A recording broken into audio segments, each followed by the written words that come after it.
Did your team win today? It's all that matters. It's all about the final score today. It's spring football, folks. Get that. Welcome into the voice of college football. We do appreciate y'all stopping by. Pull up a chair. Leave those comments and questions there in the chat. We're talking spring football and a ton of meaningful teams that expect big things this season on the field today. Many of them in the SEC. We will check them out. We hope to have a number of contributors stop by to talk their teams and to give us the insight into what we saw on Saturday afternoon. This is the voice of college football, best discussion, debate, and analysis, and we appreciate your contribution to all of that because without you, it's not the best discussion, debate, and analysis.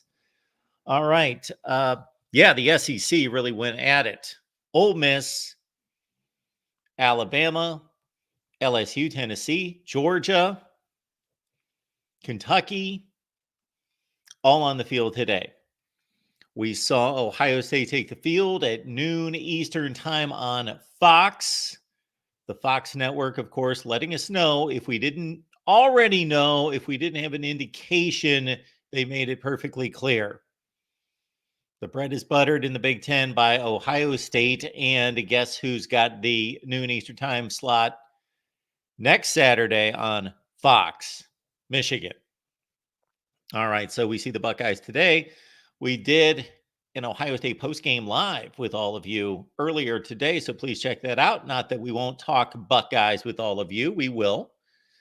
But for the breakdown from me and our conversation with you earlier today after Ohio State and the 34-33 game, whoever won it, Scarlet, Gray, I don't know. I know it was 34-33, and there was a pick at the end that went all the way for a 3 points for the defense. That's what they get. That's what they get. Apparently, I didn't see the scoring system. I did watch the game, and we took it in, and there was much to take from it. We will keep in mind as we go through all of this. 15 practices, folks, in the spring. This is one of 15. Is this the most important? Probably not. Is it the least important? No. It's probably for most teams, and they're all different. And especially when we talk a little bit later about Lane Kiffin and Ole Miss, they're all a little bit different in terms of the evaluation, in terms of how valid what we saw on video on over the air is because of the makeup of the teams and the approach and how much they allowed the teams to play. With Ohio State in particular, earlier today, we saw thud football. And I wouldn't even call it most of the time thud football. It's, of course, with the quarterback, it's one-hand touch, two-hand touch, whatever it is. I think it's only one-hand touch. And then even with the running game, it was for a while. And then they let him hit for a couple series here and there. I was glad to see that. Got to see some legitimate hits in the open field and some tackles and some line play. And again, we will talk Buckeyes in just a minute. Ole Miss on the other end of the spectrum. We'll talk about what the Rebels did in Oxford for their big Grove Bowl day. Courtesy Lane Kiffin. Always entertaining Lane. But 1 of 15. So it's either 1/15 of the evaluation or maybe a little bit more than that because there are only typically 2 to 4 scrimmages per team. And this is one of those. So draw a little bit more from this. But know that just because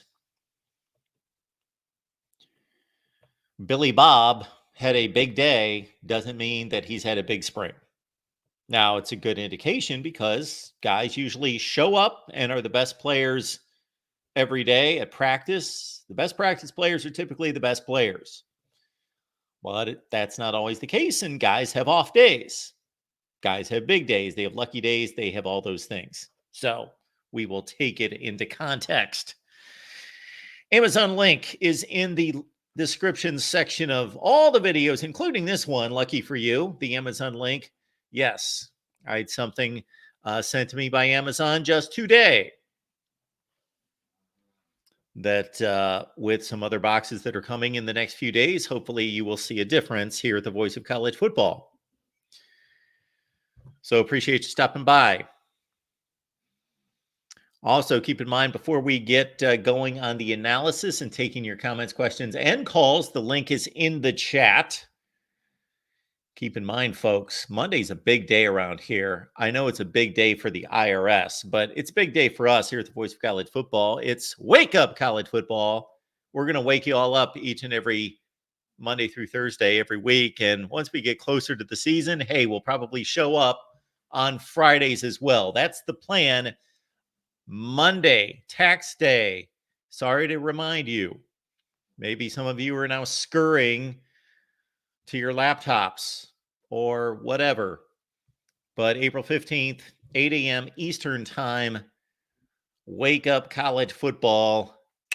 You get to see my shining smile first thing in the morning, but expect a different kind of show. See, it's indicated here by the look. This is the Voice of College Football logo, but we spiced it up there. We gave it a little sunshiny morning look. So we hope you will join us 8 a.m. Eastern time. And if you can't join us live, of course, just join us at some point during the day. We do appreciate you all stopping by. All right. We hope to have some contributors stopping by. We are going to check out the chat, but we'll talk some Penn State football. Let's do that first and foremost. And my first response after just seeing very little of the blue and white game, and we know the deal with Penn State. Don't be 10-2 this year. You know what? Check that. Be 10-2 this year, James Franklin.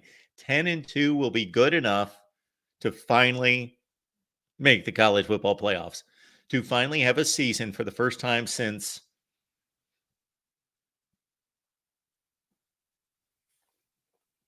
since 2005. Since 2005, when you legitimately had a chance to win a national championship.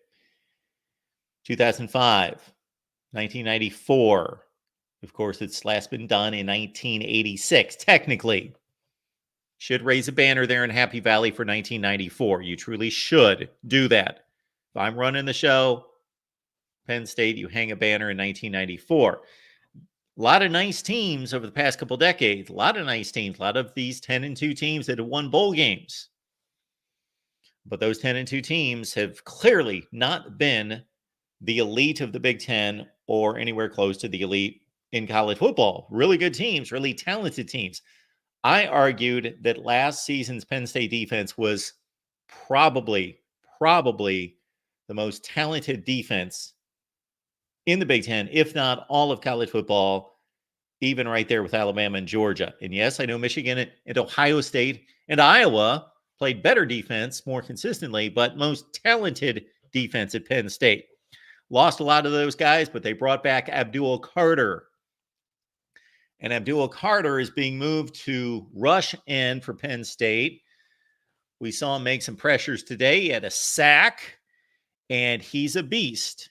Great player. The defense should be nearly as good. Of course, Manny Diaz no longer there to coach the defense. He's off to Duke. Give him a lot of credit. Manny Diaz has his detractors as a head coach. He's got a second shot now in the ACC to try to mend his ways and look the part. But back to the Penn State defense, they've got Tom Allen coming in from Indiana, of course, and he's an accomplished defensive coordinator. Again, maybe a failed head coach again, but an accomplished defensive coordinator. Tom Allen. Y'all want to know about Drew Aller? 15 of 32 for 202 and a touchdown for Drew Aller. And we will talk more Penn State football a little bit later. But right now, we are going to the team that, sorry, Penn State fans, we're going to remind you, defeated Penn State in a bowl game just a couple seasons ago. Of course, that was at the Outback Bowl, and Arkansas and Sam Pittman had better times back in 2021 with a 9-4 record. But we're hoping for the best, and we hope, along with our buddy here, Ty Hudson, with Ty, taking in the Arkansas red and white game. Ty, what's going on? Oh, what's going on, Mark? How you doing, man? I'm doing well. I appreciate you stopping by, helping us out, because Yeah. it's a long list of SEC schools that got together. So Arkansas is part of that list. I looked at some highlights, looked at some notes. So I've got much to ask you, but I'm going to ask you first impressions before I dive into anything specific here. As of course, everyone keeping score at home, Red defeated the White 38-12. Yeah. Green looked the part. I mean, he absolutely looked the part. He made the throws. I think he had they not blown the whistle. I mean, obviously they don't want to tackle the quarterback. They don't want to risk hurting him. But had they not blown the whistle as early as they did when he would take off and run, there's no doubt in my mind, with a constant clock that never stopped, mind you, he would have had over 300 yards of offense, probably at least another score that, again, would have counted but didn't, because they wiped it, because they just, as soon as there's hands on the quarterback, they just don't they blow the whistle. But rightfully so. Again, you don't want to hurt your quarterback. But yeah, Taylor Green was the I mean, he made the highlights today without a doubt. Him and Jaquindon Jackson too, the Utah running back, the transfer. He also looked the part. You know, can't give it all to Green, but yeah, it was impressive. I mean, for a spring game, it was impressive.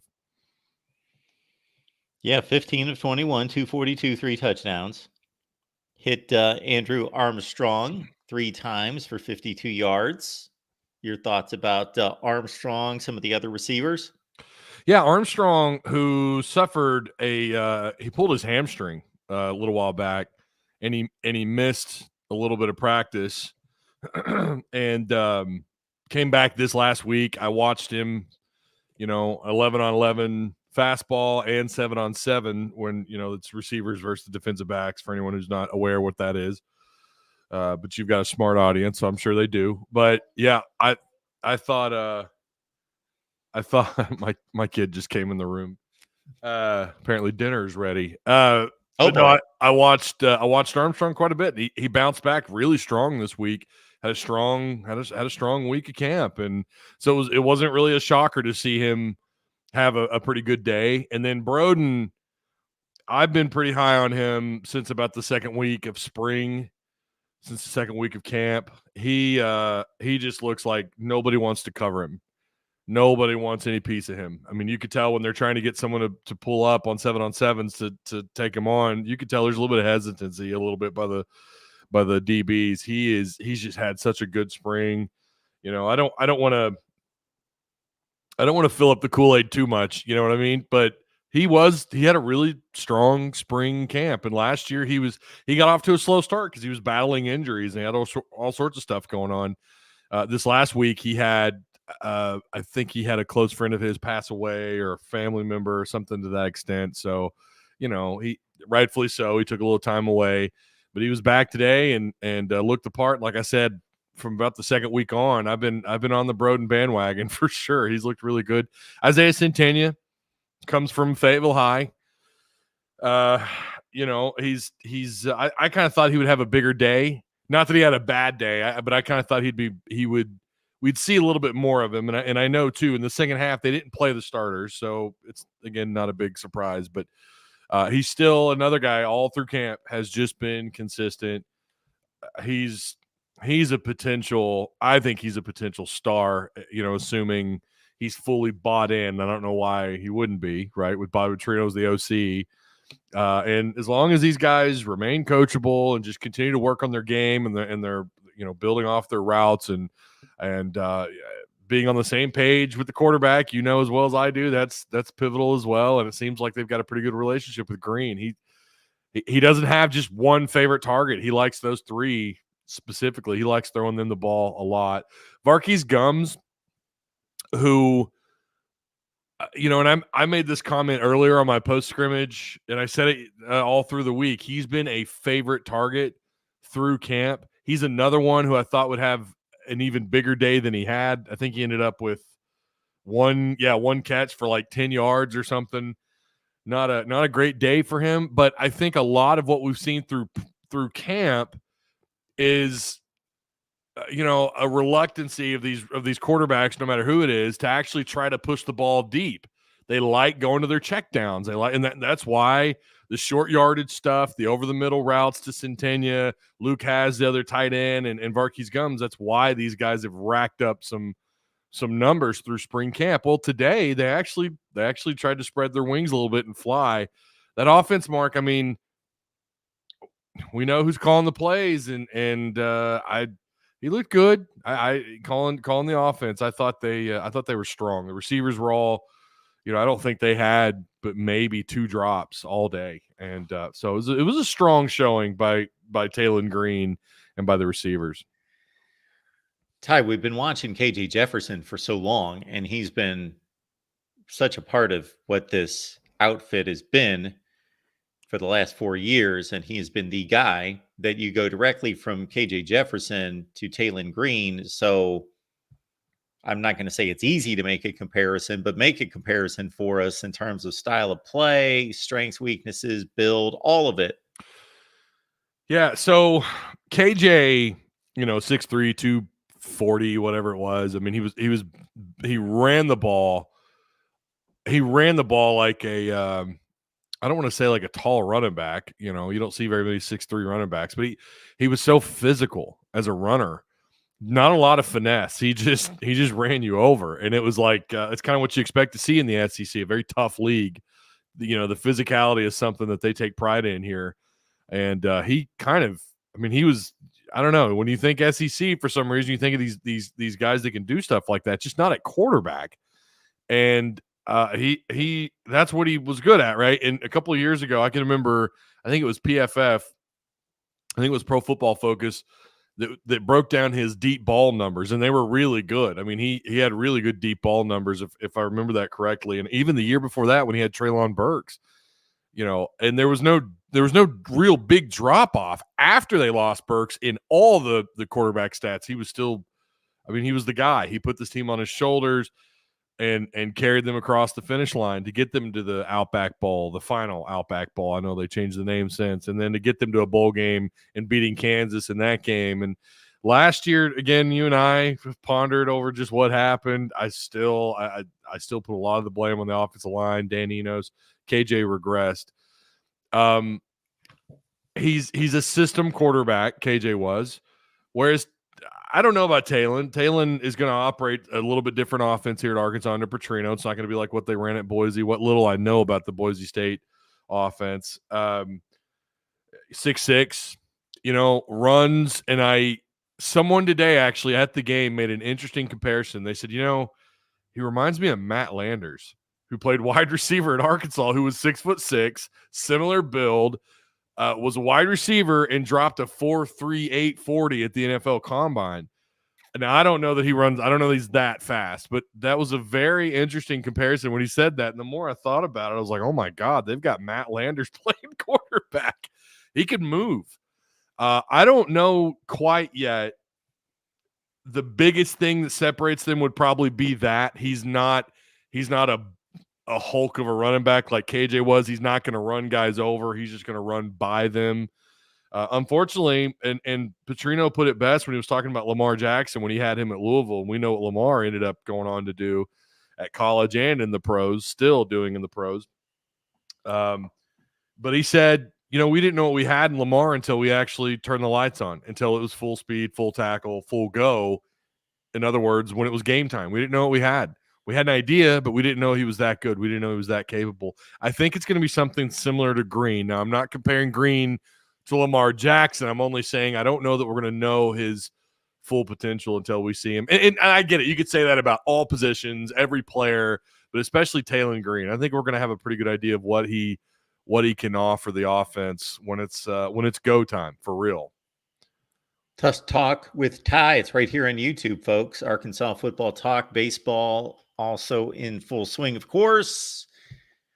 Rocket Sanders obviously had a huge, enormous season a couple of years ago. When he was healthy and on the field, it was pretty special. He's in South Carolina. AJ Green moves on. You mentioned Jaquindon Jackson coming in from Utah. Do you think he can be, like, no doubt number one, or how are they going to work through the first 2 or 3 backs? I don't know. we got to get through the portal, and I'm starting to wonder if they don't lose a running back to the portal, but they've all had their moments through camp where I'm just like, okay, he's clearly the starter. Like Augustave, there's been a couple of times, Isaiah Augustave, who took off at the end of last season. He started to look like an SEC running back as a true freshman. He started to really take that on, and had a really good start to spring camp. And then all of a sudden we started seeing Jaquindon Jackson, I shouldn't say just all of a sudden, because he too out the gate was you could see it. This guy is a potential, maybe he's a 800, 900,000 yard plus back. I don't know. So I think it'll likely be because Jaquindon was with the ones today and Dubinion ran with the ones as well. And then Dominic Johnson, who could catch the ball. This is a guy they've moved to tight end 2 different times. They've had him work with the tight ends and had him. I think he's played the position in a game scenario. I think a couple of years ago they had him in at tight end. Maybe I'm wrong. Maybe I'm getting that mixed up. But and then Braylon Russell, the freshman out of Little Rock. I mean, he looks the part. He had a really nice run today. He had almost 40 yards off just 5 carries and a touchdown. It could be a running back by committee, and it could look similar to when they had, Rocket and AJ Green and those guys. It could be similar that it's going to be a running back by committee, and or someone. I mean, you know how this works out. We think that, and then all of a sudden we're hearing nothing but about Jaquindon Jackson, who's getting 15, 20 carries a game, and he just kind of separates himself from the field. But I think it was Sam or Bobby Petrino one said that they felt pretty confident that they have a 1,000-yard rusher in that backfield. I don't know who it is. I would assume it's going to be Jaquindon, but I don't know, man. I've liked what I've seen out of Rashad, and last year he was dealing with some injuries, and again, the offensive line, that offensive line didn't allow anyone to have any success, no matter who was snapping or who was getting the snaps at quarterback or who was running the ball as a running back. It didn't matter. So it's kind of hard to hold what happened last year against anybody, including KJ Jefferson, by the way. It's hard to hold everything against any one player when you've got an offensive line that was so discombobulated like they were a year ago. So maybe with this new front, we'll have there's a renewed, maybe we'll get back to what you expect Arkansas to do, which is produce really good running backs and have a lot of success on the ground. With Petrino, who, by the way, Petrino's first year here, he had a 1,000-yard rusher, and Michael Smith. People forget about him. Niall Davis, Dennis Johnson. He's had successful running backs in his offenses. So, yeah, I think it's going to be running back by committee, but someone could separate themselves. And if I had to guess who that would be, I would guess right now, as of April 13th, 2024, it would be Jaquindon. Our man Jackson Johnson is showing up for us here at the Voice of College Football and showing up for Ty as well, letting everyone know Ty Hudson gives us top-notch coverage of the Arkansas Razorbacks. Let's help Ty reach 6,000 subs. So Jackson has dropped the link. It's in the chat.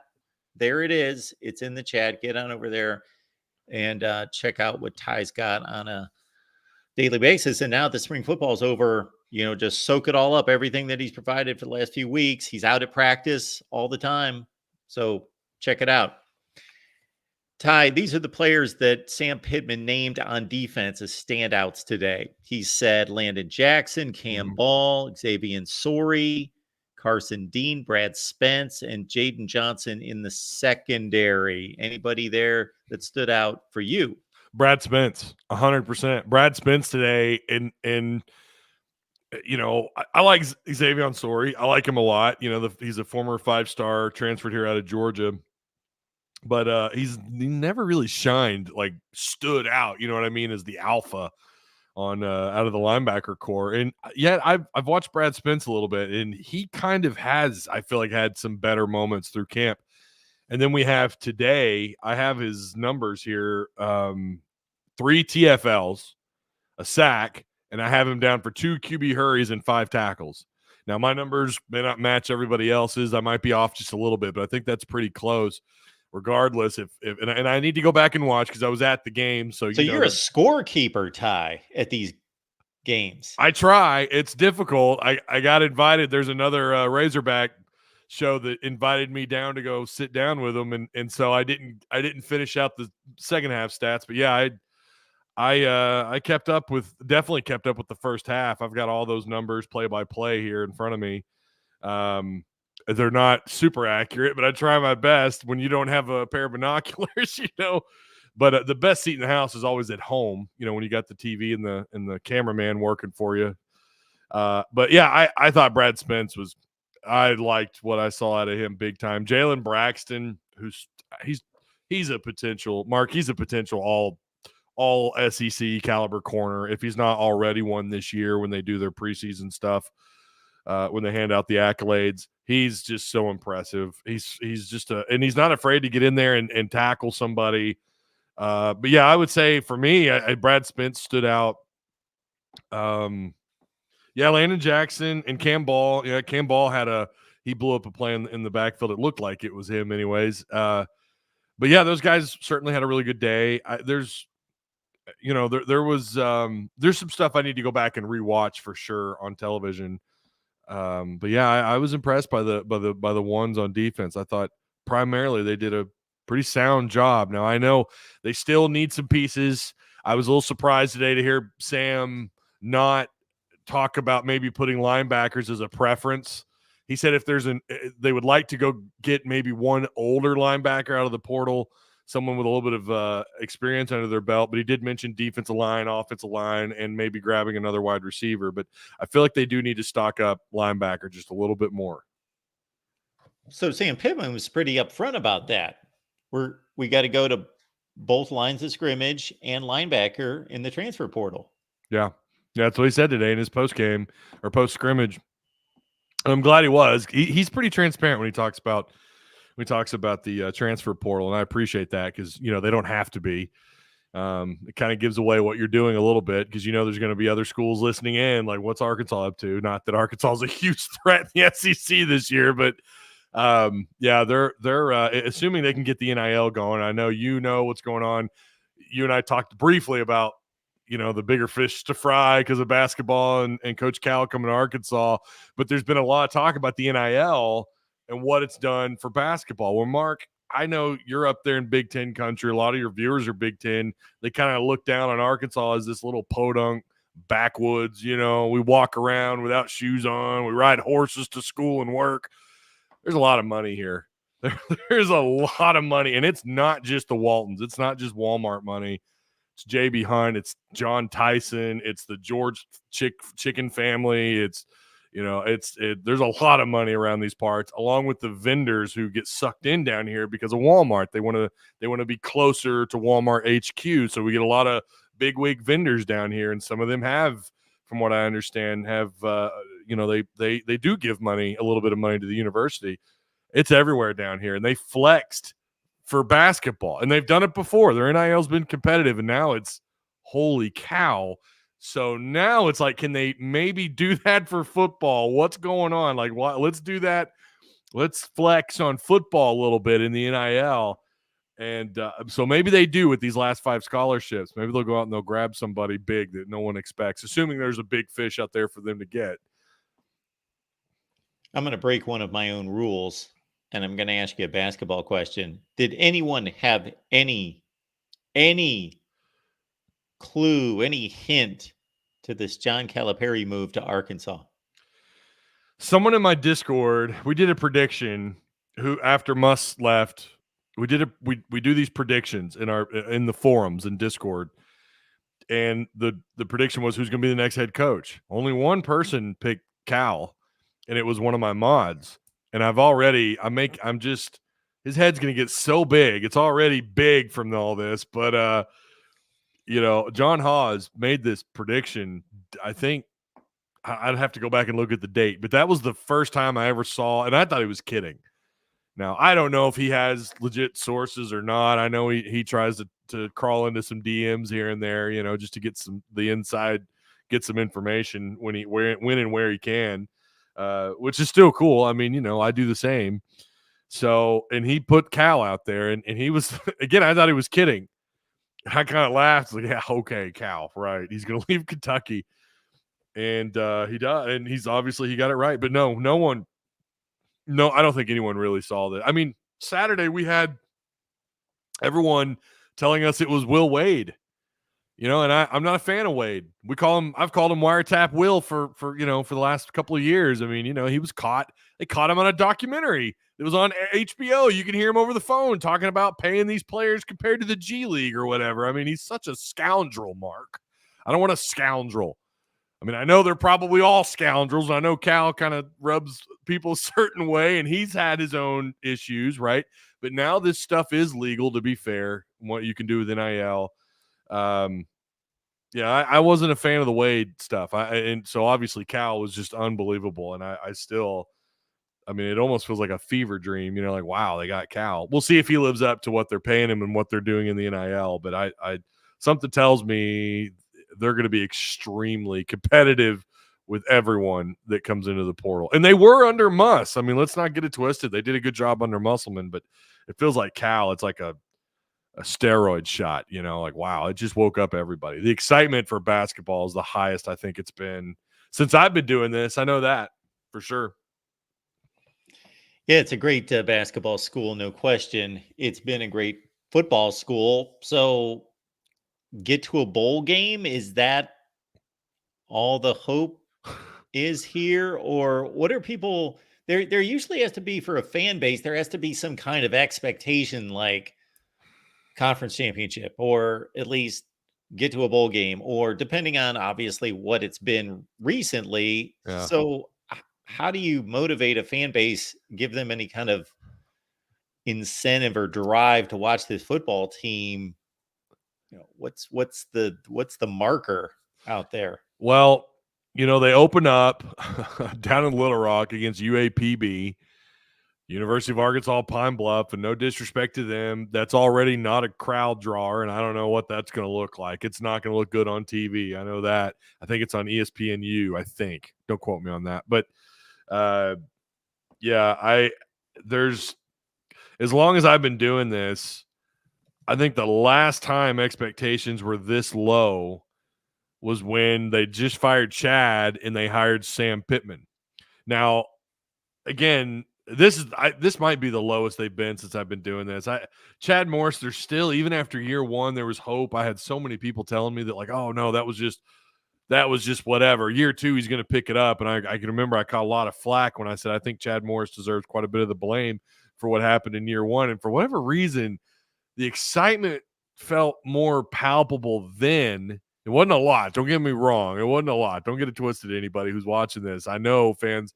There were a lot of fans who now, in hindsight, being 2020, they're like, oh, no, we were not excited for year two. But I can tell you the people that were coming through my live chats and in Discord and what I was reading on Twitter, they were still like this. Last year was just a mistake. We're going to fix it in year two. And we're going to be fine because it's Chad Morris. Look what he did at SMU and his one decent year. We won 7 games, and he was the offensive coordinator for Dabo at Clemson. I mean, come on, he's going to get this thing turned around.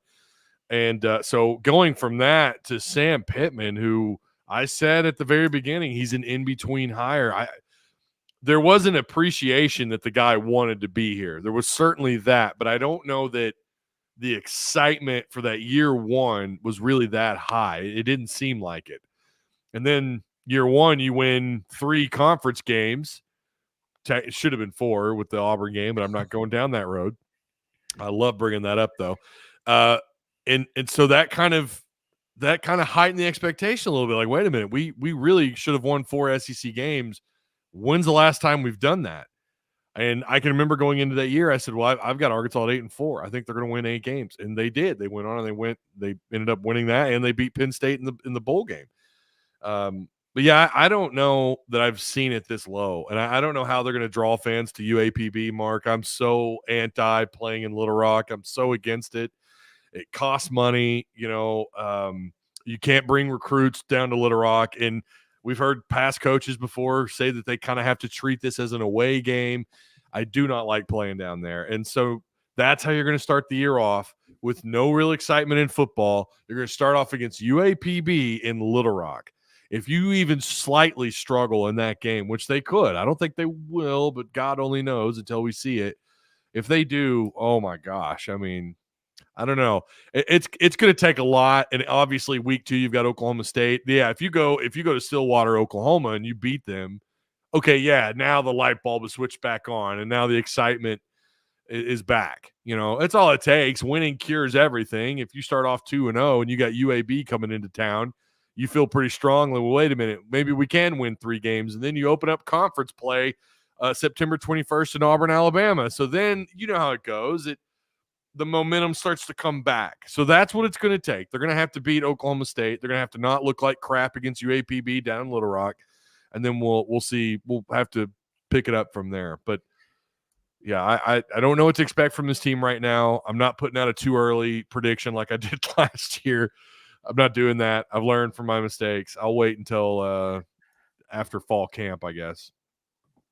Well, Ty, I got to say that because that Auburn game's on the road, and I do expect them to be an improved football team, and it's difficult to win in Jordan-Hare, that it doesn't look real promising out of the gate here. Auburn, Texas A&M, Tennessee's at home, LSU. That's a rough 4 games to get started. Nobody wants that. No one wants. I'm sure there's a more difficult 4-game stretch somewhere, but that's a tough at Auburn and A&M and Arlington, which again, that's another thing. I wish they would stop. I wish that was a home and home. Tennessee and Fayetteville, LSU and Fayetteville. Then you're off to Starkville for the 5th game. Yeah, those 4. I mean, Mark, I don't know that Hunter would be willing to pull the trigger on Sam that quick in October, but my gosh, if you lose Oklahoma State and you go into SEC play with just a 2-1 record, and then you go on a losing streak again, getting ready for November, I don't know how he survives. I really don't. I don't know how he gets through that. Now, Petrino is the X factor in all this, right? I mean, they're tied together too, by the way. If anyone, I'm surprised I'm not asked this more often. I think they're tied together. No matter what happens to one is going to happen to both. If Sam is let go, now I could see Petrino in an interim head coach, and boy, that would be interesting, wouldn't it? For him to be the interim head coach after what happened back in 2012, for him to have that position back, that would be something else. But depending on what he would do, I just don't think he's a realistic candidate for the next head coach, depending on what happens with Sam. I don't want to put out it too early, but I just have such a hard time seeing them make a bowl game this year.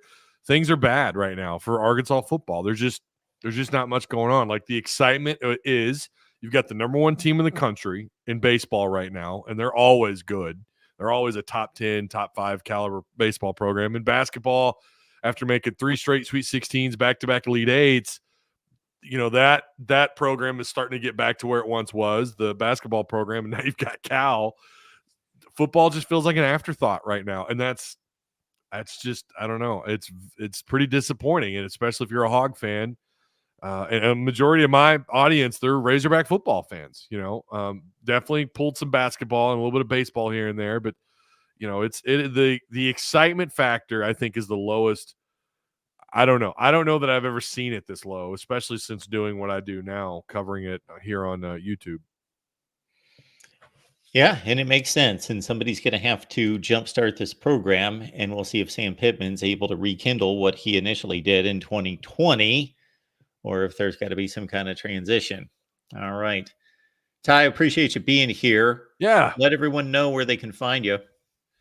Yeah, well, I mean, just you can follow me on Twitter at Tuss Talk or Ty Hudson 83, either one of those accounts, and I'm on Tuss Talk on here on YouTube. I don't go anywhere else, Mark. I'm just old fashioned. I'm not on Spotify. I'm not on Twitch and Twitter and Facebook. I mean, I am on Twitter. I don't go live on Twitter, and I'm on Facebook, but I don't go live on Facebook. So maybe one day I will. I need to get out of my I need old habits need to die. I need to do that. I need to branch out and get on Spotify and some other places. But yeah, if you want to find me live, or if you want to watch my content and you're an SEC or a Razorback fan, you can find me right here on YouTube at just Tuss Talk with Ty. Ty, always good to see you, man. Thanks for having me on, Mark. Absolutely. Thanks for being here. You have a good night. You too. It's our guy, Tuss Talk with Ty Hudson. talking Arkansas football with us. All right, we will keep it moving here at the Voice of College Football. I believe I was addressing the Penn State blue and white game. Don't know necessarily who was selecting the teams there. I don't know that they were looking for a competitive game. If they wanted a competitive game, they did a poor job of player evaluation because it was 27-0. And the white team only gained, or the blue team, the white team won 27-0. The blue team only gained 69 yards. We did address Drew Aller.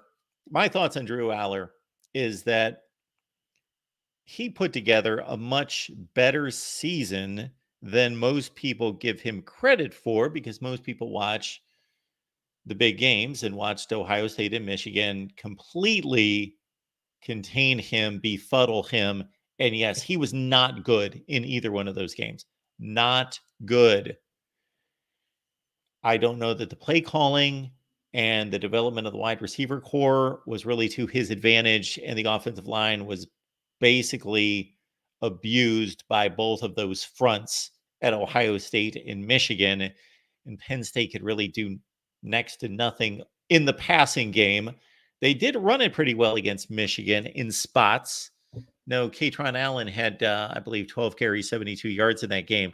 But Drew Aller, yeah, in those two games, it was not pretty.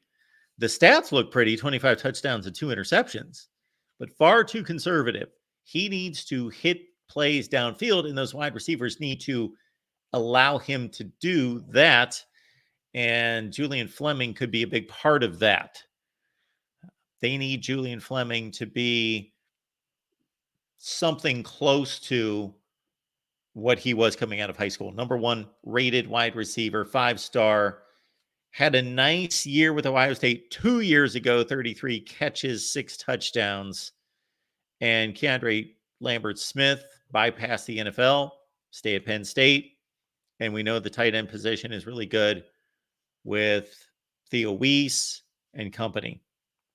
I was talking about Abdul Carter switching positions, trying to be more of a force as a D end. They've got a big Georgia transfer from in AJ Harris at the cornerback position. He had a nice game today, 6 tackles and a pass breakup. The 2 backup quarterbacks, they are battling for the number 2 spot. That would be Bo Pribula, who has been the backup. And then they probably have recruited and signed in 2024 the heir apparent to Drew Aller in Eric Grunkenmeyer. Both of those players didn't look outstanding today. They both threw interceptions in the Penn State spring game. And Quentin Martin is one of the top running backs coming out of high school. He scored a couple touchdowns, but if Penn State is solid anywhere, it's at running back with Nick Singleton and Katron Allen. Interesting football team that will not play either Ohio State or Michigan. I don't recall who they miss. I think Michigan. So they don't have to play one of them. They have been freed from the Eastern Division. But with that are going to come some matchups with the likes of USC, Oregon, Washington. So my thoughts about Penn State football. It's a really good football team. But until proven otherwise, and I don't believe that this is the team. I thought last year, I did not predict them to win the Big Ten. I came close to making that prediction. I almost pulled through on picking Penn State to win the Big Ten last year. Thought they had the best defense going into the season. I don't think they performed quite like the best defense. The best defense was Michigan.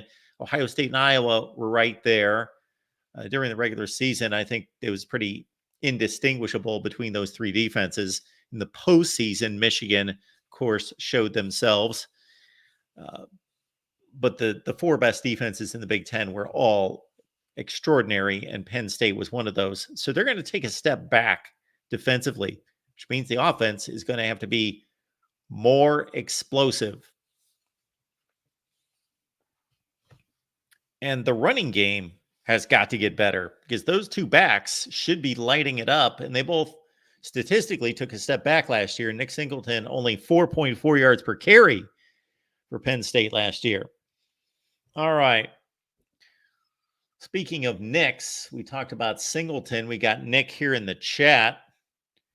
Michigan fan Nick, always wanting to deliver very unbiased feedback and comments. It's never pro-Michigan, anti-Ohio State from Nick. If he makes a derogatory comment about Ohio State football, it is always above board. It comes with a completely unbiased approach. There's no question about that.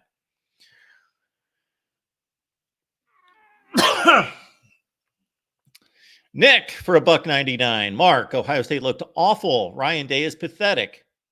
Or is he a pathetic? Ryan Day is a pathetic, and Nick just left us hanging. He's a pathetic cook. He's a pathetic driver. Ryan Day is a pathetic. I wouldn't want to conjecture that he's a pathetic husband or father. I would in no way want to do that. I don't want to delve into his family life. But Nick just left us hanging. Nick has apparently been tracking Ryan Day's day-to-day life or performance in his various walks of life, and he has deemed him to be a pathetic. Then he just left us hanging there. So I think there's another super chat coming where Nick will let us know that Ryan Day is a pathetic, because I'm not aware of him being pathetic at anything. All right. So we do appreciate that out of Nick.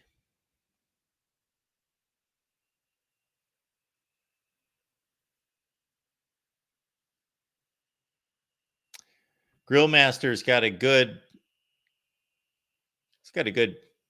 guess on that one. I'm going to say that's probably it right there, Grillmaster. I cannot see Ryan Day as a elite dancer. Don't want to see him dance. Don't want to think about it. No, I don't think that's something we want to see.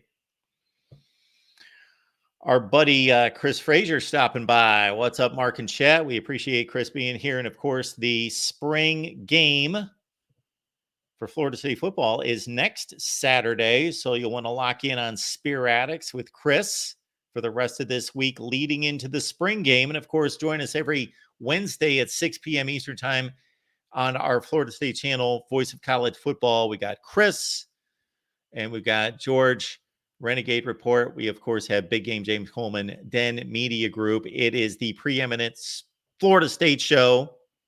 Not as good as Spear Addicts Florida State show, but you do get my take on Florida State football mixed in with the experts. So we have a good time there.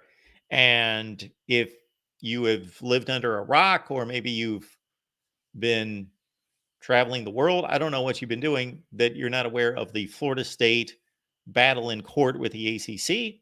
We certainly get you caught up there as well. And we have posted some of those videos right here on the national channel. All right. I'm going to talk some Purdue football here. So I'm sure most of you can't wait for the Purdue breakdown. This was pretty obvious by the number of people that showed up at the Purdue spring game in West Lafayette. I saw a attendance of 4,400 people, and I think it was bright blue, shiny blue skies in the Midwest today, from what I understand of speaking to folks in the Midwest today. Blue skies, temperatures in the 60-degree range, but only 4,400 Purdue fans could make it out to the spring game.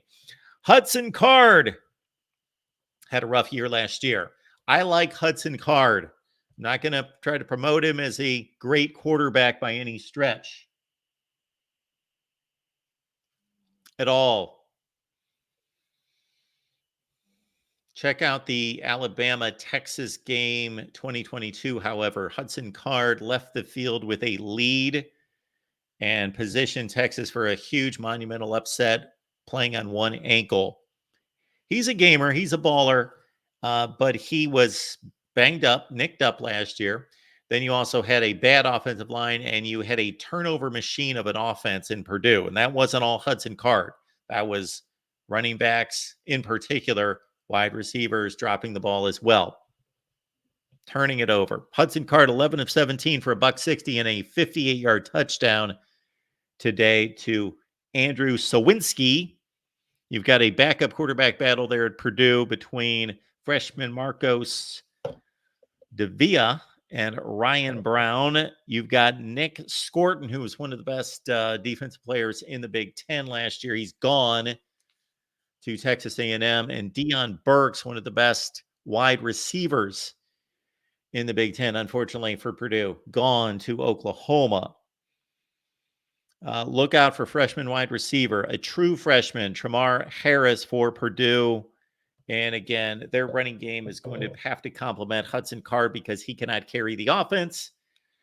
Devin Mockabee, Reggie Love are both back. Now we're going to transition back to the SEC. We heard from Arkansas. Let's hear from Big Blue.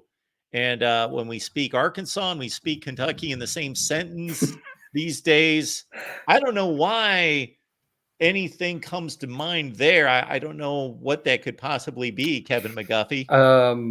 Yeah, I don't know. Somebody might have to fill us in over the events of the last week. It's kind of funny because, as you said, you were just talking with somebody from Arkansas a few minutes ago, and now we're here with Kentucky. So since you and I last talked, I'm sure you've all heard and seen Coach Calipari is now at Arkansas, and Kentucky hired Mark Pope, was a team captain on the 1996 national championship team, and they're going to introduce him at a press conference tomorrow at 4:30 there at Rupp Arena, and we'll see what happens. I wasn't sure about the whole process, but he wants to be here, and it's going to be interesting. And mentioned Calipari, he's been posting pictures. He's at a Wooden Award dinner tonight, and he's kind of flexing, for lack of a better word. He had to put picture with Caitlin Clark. He had a picture of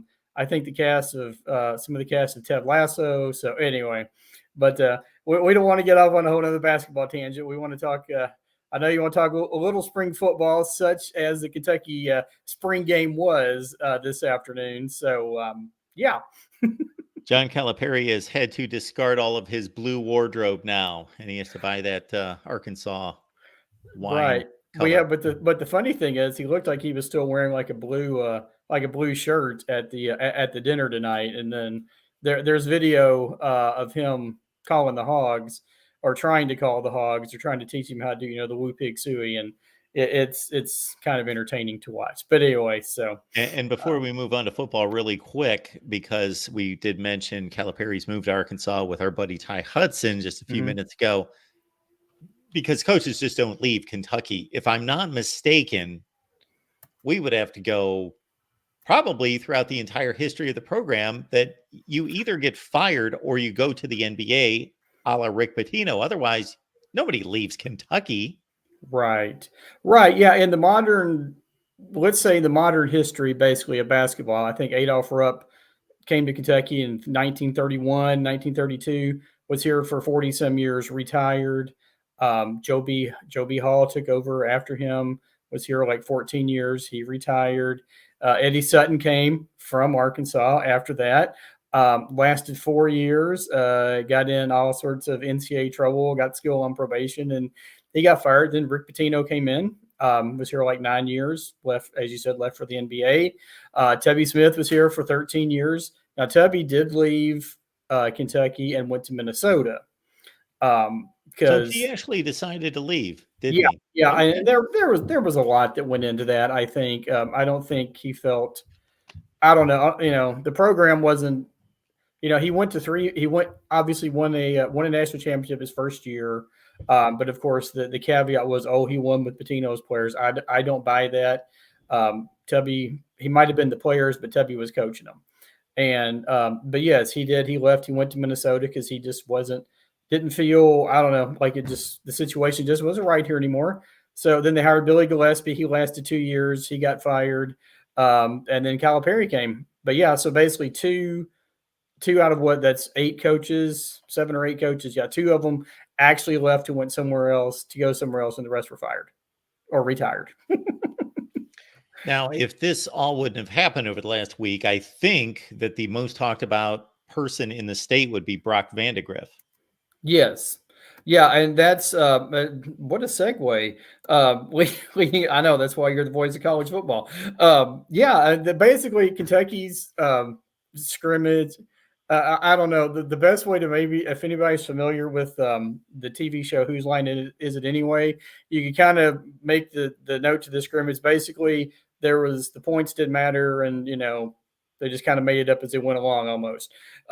So they didn't keep score. They didn't keep a clock.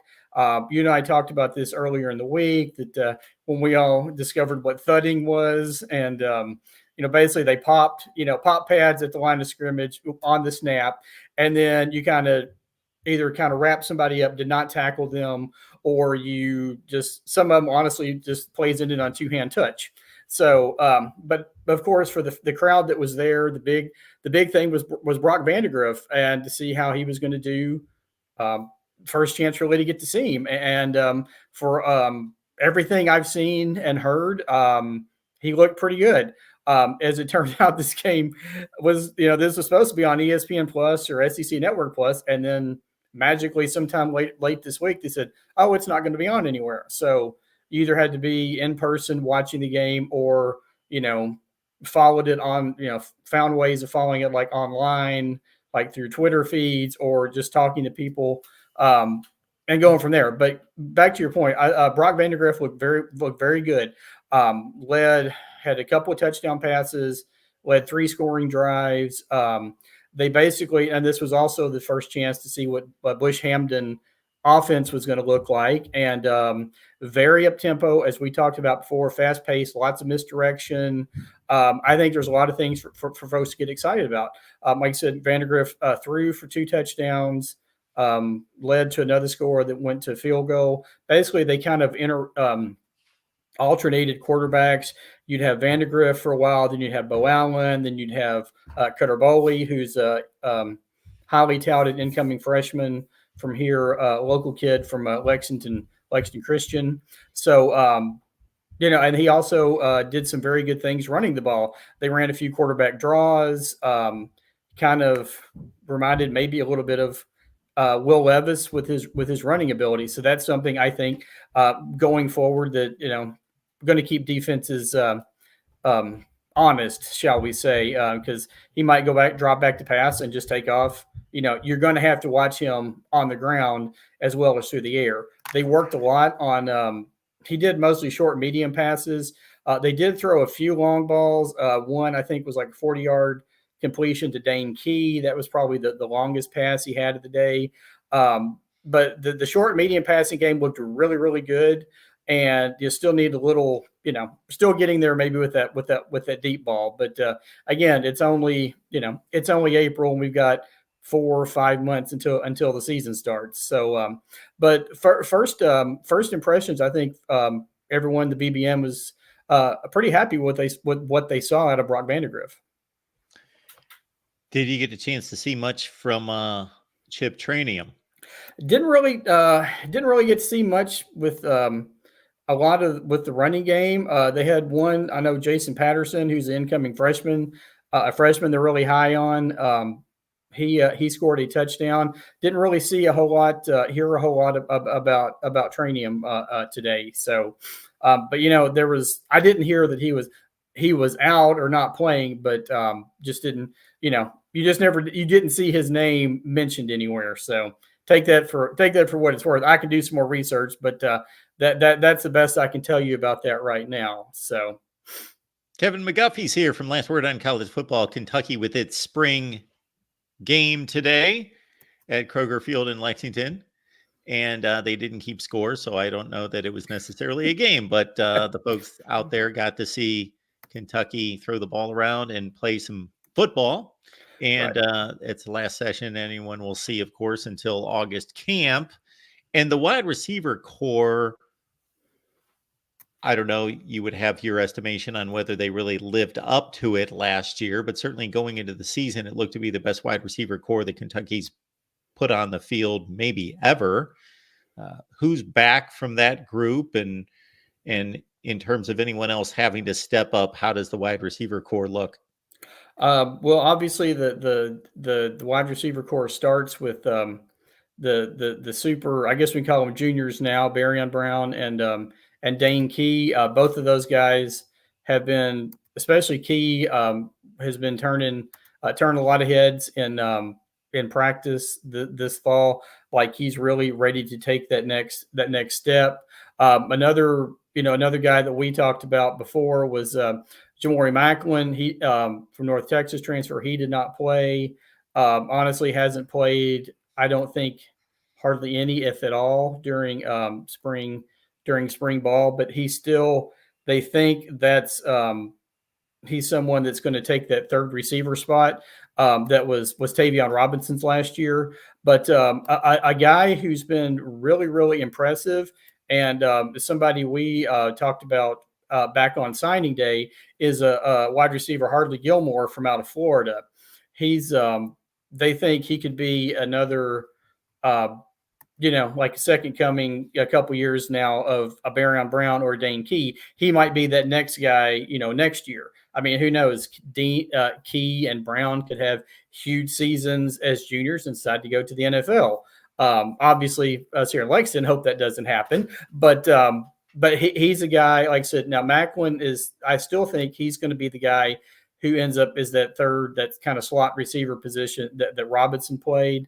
And then after that, you have Fred Ferrier, Raymond Cottrell. They brought in a ton of guys from the transfer portal because honestly, other than the Brown and Key, there's not a whole lot of experience coming back. Most of the guys who are still here, they had several guys transfer. And so they hit the transfer portal really hard as far as the wide receiver position goes. So they're obviously with the new quarterback and the new system, everybody is still learning. But those are two names, like I said, Macklin, Gilmore, Fred Ferrier, and Cottrell. I could see all of those guys getting some good reps come this fall. So, Kevin, as well as anybody that on the defensive side of the ball, since about 2017, 2018, that there was a span of about 3 or 4 years where Kentucky produced as much, not just NFL talent, but impressive NFL talent as just about anyone in the country.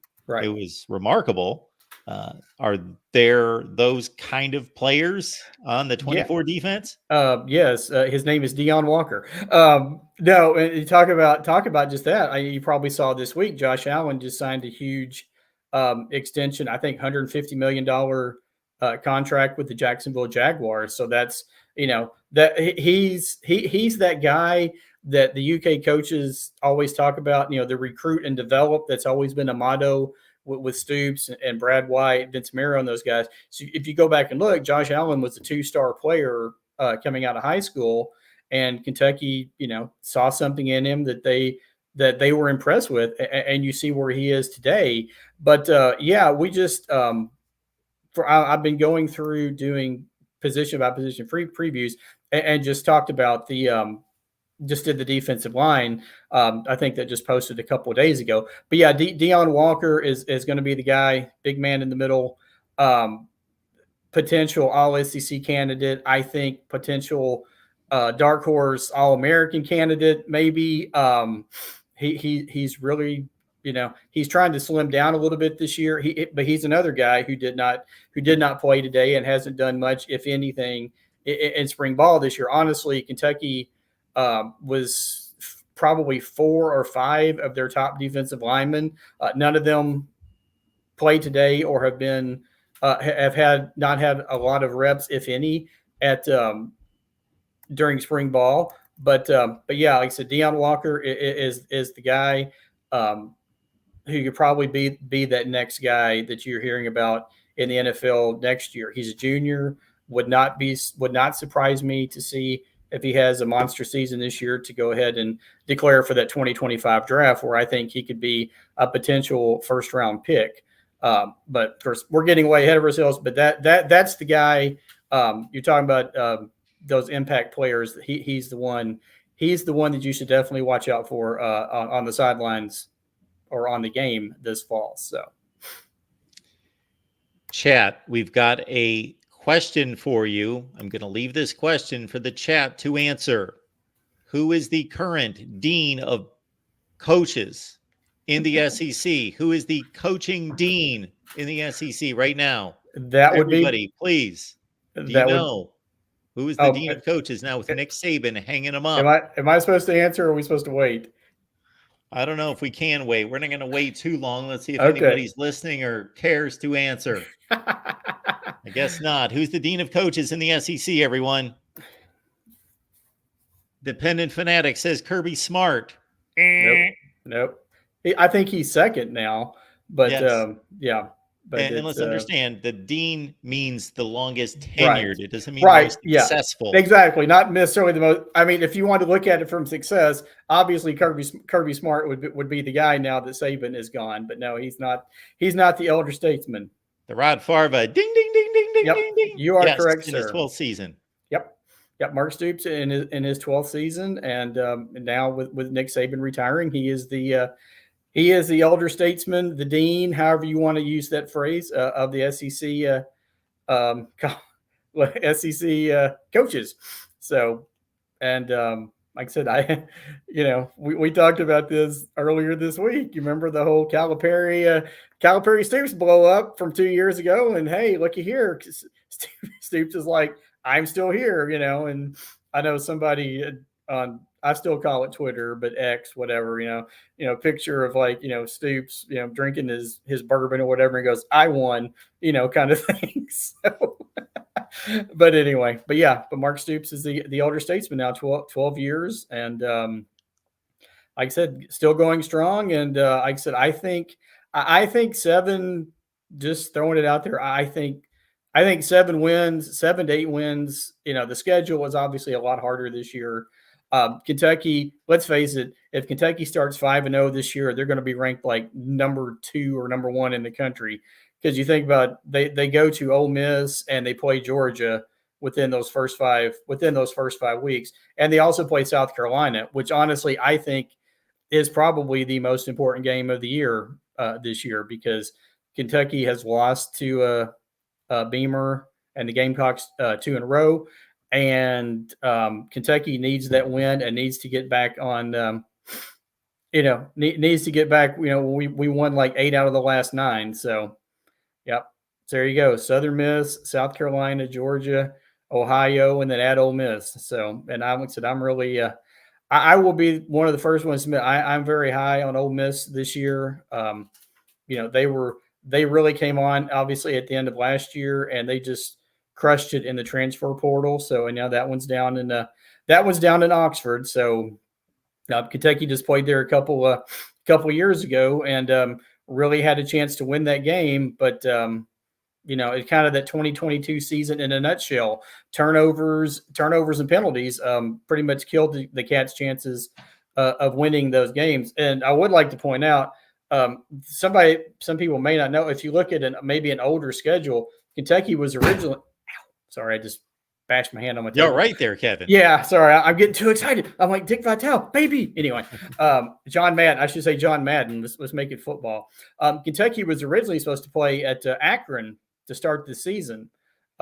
Is one of those weird, contracts that they signed many, many years ago. And then if basically Ohio State was supposed to play Southern Miss and Kentucky was supposed to play Akron. And so they kind of switched things up. And now I think Akron is going to Ohio State for the first game of the year. And now Kentucky is hosting Southern Miss. So it's kind of, and honestly, all of us, when we first heard that they were going to like, that game is never going to happen.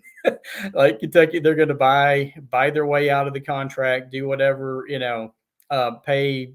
I think it was like maybe $750,000 or something they paid to the school to get out of having to go up there. Cause the whole thing was, that's, Akron. I know you're very familiar with Akron in that area, but I think the whole idea was, Stoops, Vince Marrow, some of those guys being from Youngstown, kind of trying to go up there, I think, and play a game, close to where they're all from. I think that's where that whole idea came from. But then we were like, no, this game is never going to happen. And sure enough, we were correct. So like I said, now they host Southern Miss. So I said, best case scenario, if you want to have a good season, they have to start, they got to start 3-2. They got to beat Southern Miss, they got to beat South Carolina, and of course, beat Ohio. So if they start 2-3, then the rest of the season gets a whole lot tougher. I did see one person the way too early predictions had Kentucky going 5-7. I think that's a little low, but we'll see. But yeah, so there you go. Like I said, if Kentucky starts 5-0 this year, like they have the last, some of the last few years, like I said, they're probably going to be ranked number 1 in the country. So, because that means they would have beat Georgia and beat Ole Miss at Ole Miss. So, well, I will say, Kevin, unless Big Blue Nation was prepared to make the, I'm guessing, 5 to 6 hour drive to beautiful Akron, Ohio, and spend their weekend in Akron, Ohio, Kentucky, I'm sure, played in front of more people today at their spring game than would have showed up in Akron. Again, I don't know. I have not seen an official attendance figure, but there didn't look like a whole lot of people there at Kroger Field.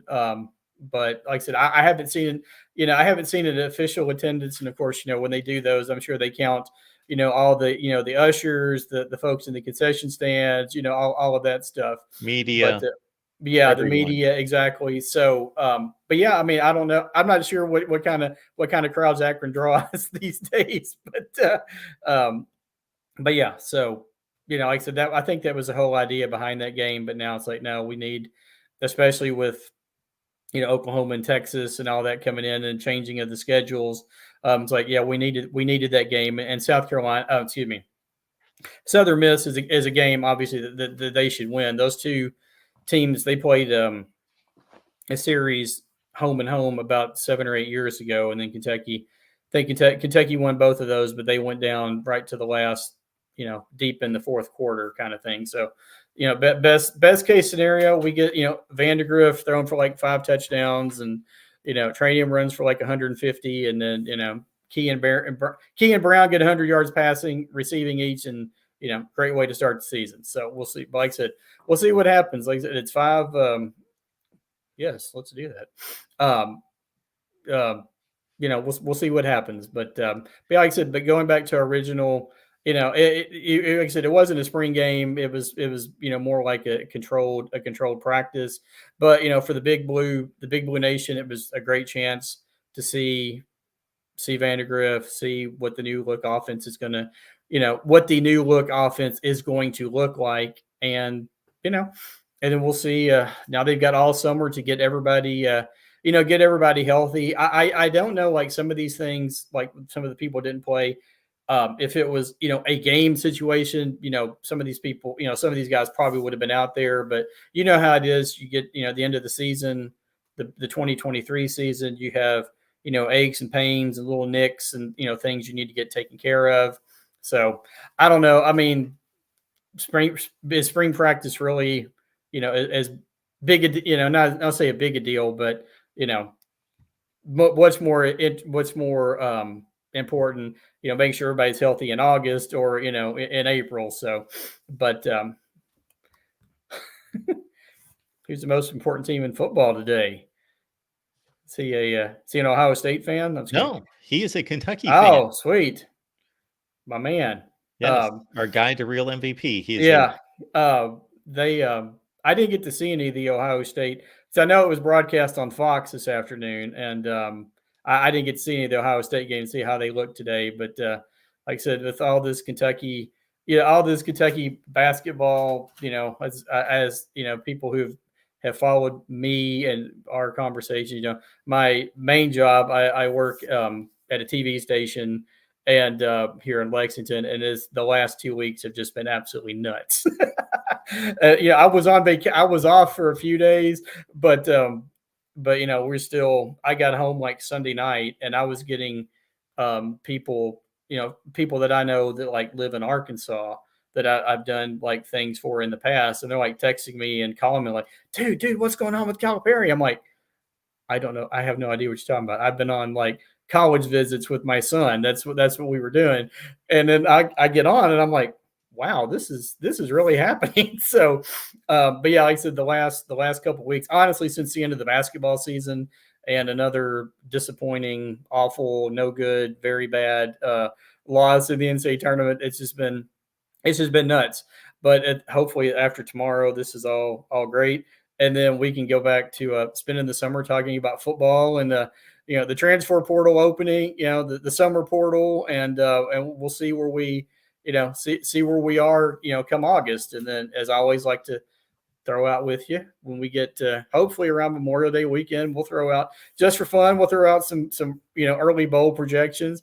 I've seen a couple places that have already done them. I was like, you can't. I mean, it's just guessing, because you don't know. Somebody that's on the team now may not be on the team.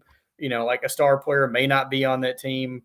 Come June. But that's the fun of college basketball and basketball. Excuse me, folks. College football, and that's why it's called projections, right? Kevin does lay down some of the best projections of bowl games once he decides to get that started, and I guess that's going to be around Memorial Day. Yeah, that's. I guess I've pigeonholed myself into that now. So, yeah, somewhere around Memorial Day weekend, 1st of June, we'll have those. We'll have those out, and we'll see where we are. I said, I think, just since we're talking about Kentucky, I think a Liberty Bowl.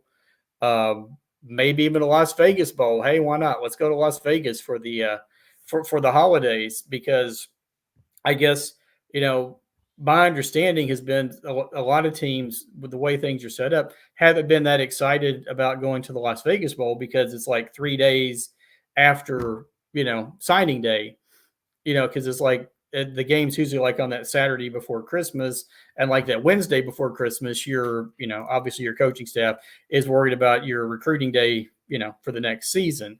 But since the recruiting, I think, is moving up 2 weeks, right, or something like that. So that won't be as big of an issue this year. And of course, now that we have the expanded playoff, we're just let's just have college football into like February, March. let's just keep it going. But yeah, I think a Liberty Bowl, just off the top of my head, like 7-5 in a Liberty Bowl, is probably a good place to start with Kentucky, and we can go hopefully up, and see where see how the season goes. Kevin, since I brought up Mark Stoops being the dean of SEC coaches, I'm going to bring this screen up here with Mark Stoops' tenure at Kentucky. All right. Mm-hmm. So we need to understand what Kentucky football was prior to Mark Stoops. Look it up. It's atrocious. So it took him some time, but he got it going around 2017, 2018. So right. He is 35-55 in the SEC. Right. So I'm going to give the head coach a goal here. I would like to see him leave Kentucky over 500 in the SEC. Right. But you think about it, you look at those first, he's 20 games under 500, but those first 3 years he was 4-20. So yeah, that's rough. Yeah, and as you said, when Joker Phillips was the coach before, Rich Brooks was the coach, retired in 2009 after the loss to Clemson in the Music City Bowl, and then the next year, except back at that time, Vanderbilt was actually really good. Because that's when when the James Franklin years, that was Vanderbilt was really, really good. But like I said, when Joker took over the first year, they made it to a bowl game. Then the next 2 years, obviously, if you went back farther, 2012 was I think another 2-10 season, and you had the famous game where they lost to Vanderbilt. It was 40-0 in a miserable. In a miserable, cold November game in Lexington, where there may have been 2,000 fans, in the stands that day. And at that point, it was obvious that Joker was done. It was just a matter of time. And he said, they went through a lot of a lot of different names. Mitch Barnhart, the athletic director, and selected Stoops. He was at Florida State, a defensive guy, and obviously that's a stalwart, a hallmark of Kentucky's teams is the defense and the strong running game. So, like I said, so they had two. Looking at your thing, 2021 and 2018, won 5, had a winning record in the SEC. I think that was the first time since the 1976-77 teams under Fran Kersey where they did so. They had that like 3-year stretch where they did really, really good. Unfortunately, it came to a crashing halt because probation.